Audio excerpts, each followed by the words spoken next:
tell me, how are we going to see technology delivering or sparking economic growth in the agricultural sector for a start?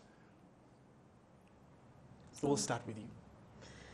Yeah, I think modern lives, the technology in our modern life is all over. So agriculture is not going to be an exception. And looking at how much we are exciting the new generation of agricultural sector actors, they come with knowledge, they come with technological skills. So you expect that technology is not going to be the old way of technology that we know as seed and fertilizers. The technology is going to be ICT for extension messages, for marketing platforms, for powering the irrigation. So you feel like the technology is going to be all over, because the African agriculture is changing and is coming with all of the modern way of living. Right. Yeah. Beautiful. Dr. Agnes, we do know that analysts say that we should focus on technologies that can make the entire value chain nutrition sensitive, from smallholders to big retailers. Kofi Annan, on the other hand, RIP to him, he said that one technology that lies beneath the food security, rather the food system, is electrical power. Now, that is just one. What else do you think needs to be hastened with the conversation to technology and agriculture?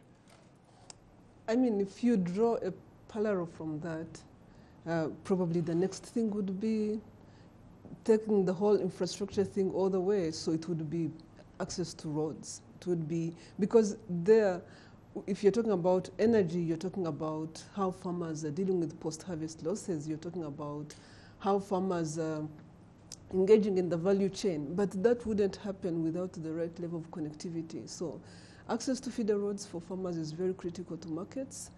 So I would think that in that spectrum, I would really focus as well on feeder roads. But that's really like getting capturing the situation halfway. There's a whole lot range that needs to happen, what the minister was just talking about in terms of access to improved seeds, access to fertilizers, and then taking advantage of all the connectivity we now have through 70% of our population now having more access to mobile telephone, probably now more, and now an increasing number of our population, including youth, having access to internet and smartphones and stuff like that. So there's really improved connectivity that would all of us should take advantage of, and electricity, as he said, would just be core to making that happen. What is happening in Kigali is definitely starting on the 5th to the 8th of September. We're looking at the Africa Green Revolution Forum happening right here, hosted by Rwanda. This is the first time that we're actually hosting this, and it's in its 7th edition, I guess. I'll start with the Minister of Agriculture in Rwanda. I think this has a lot to mean to the agriculture sector, but in which way, or where do you see this actually leading its contribution, direct contribution?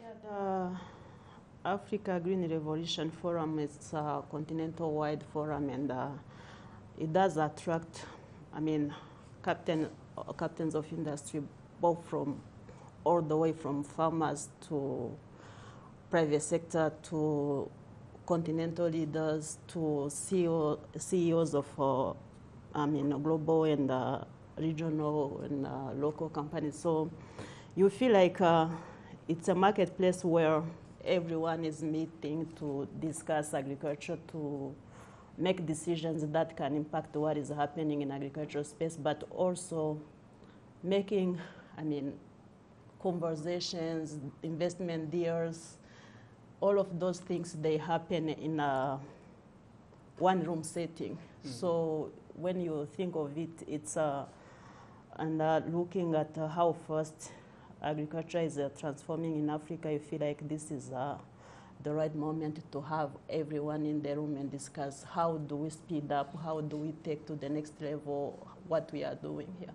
All right. Dr. Agnes, we're looking at the likes of Strive Masiyiwa. We're seeing people like Rajiv Shah from Rockefeller Foundation. We're seeing people like Ambassador Kenneth Quinn from the Africa Food Prize. Of course, all of these delegates are going to be convened under one roof, and to mainly talk about agriculture on the continent, which has only contributed about 8% of the global total exports. Of course, we did see a 2% negligible decline as of recent years. But tell me, what are some of the conversations that should be brought to the table with such emergency during this conference? I just want to recognize that while yes, we are very small, we are still small as a continent in terms of export. But the two critical things that we need to worry about is that agriculture definitely contributes 100% to our food security. So that's not negligible. It then contributes between 30 to 45% to our GDP. That's not negligible. That's huge in terms of GDP, in terms of what agriculture can do to reduce poverty, and in terms of what agriculture can do to improve our economies. So if that alone, we focused on that, definitely there's a lot to do. We also have a huge room, talking about the 8% you're talking about, there's huge room to move agriculture to the next level in terms of what we could earn from an export perspective, so that we can start earning foreign exchange from agriculture. So the fourth area then would be how we use agriculture to create jobs. So if all these things fell in place, then agriculture sector is probably next to none in terms of the value that it brings to communities. And that's really the reason once a year, every year we bring this forum together in terms of leaders of the industry, like you've said, people that care about development. Strive Masiyiwa is not a leader in the industry, but he cares about development and development perspective. And find people in the private sector, find people in development sector, find people in government, our leaders, and find farming communities and bring them together in a manner that actually allows all of us to have a conversation around what is important. The four things that we talk about, the food security, the creating wealth. I like the way we talk about it in Rwanda. It's not poverty reduction, it's creating wealth.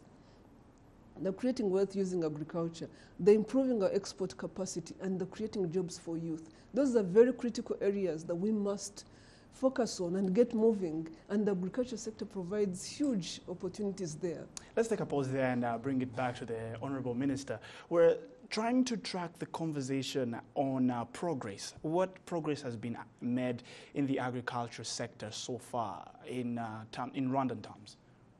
I think when you talk about the progress of agriculture sector, I need to look at, what is happening. Sure. The Rwanda people are getting foods on the plate every day, and even if you look at how many events are taking place, all of these people are getting fed. But also when you look at it, not into the food security perspective, a few minutes ago you mentioned about exports. The agriculture sector is contributing 50% of our national exports. And from July last year to this July, when you look at, we grew our exports from around 360 million USD to 515 million USD in a one-year term. That means an increase of export around 44%. That is an increase. And all of these exports, they don't come from the traditional way of looking at agriculture. They come from horticultural products, flowers and vegetables. They come from value-added products like milled maize, well-packed beans. So when you look at it, agriculture is increasing, but also the quality of it is increasing, because, if we say the horticultural products, we are talking about an industry that can create, when we talk about the Gishari flower park, the Bella flowers, we were able to create more than 500 jobs in a year time. Nice. You will never find any industry that is creating that much job in a year time. So when you look at the growth in general, you need to look at it both in a quantitative term, but also in a qualitative term, because all of these jobs that are being created, you find that majority of them are high school graduates. All right. So when we talk about the quality of job, we like to say about clean job or good jobs, but they pay exactly the same amount of money per hour or per day. So when you think of it, people look at agriculture as a dirty job, but it's not that.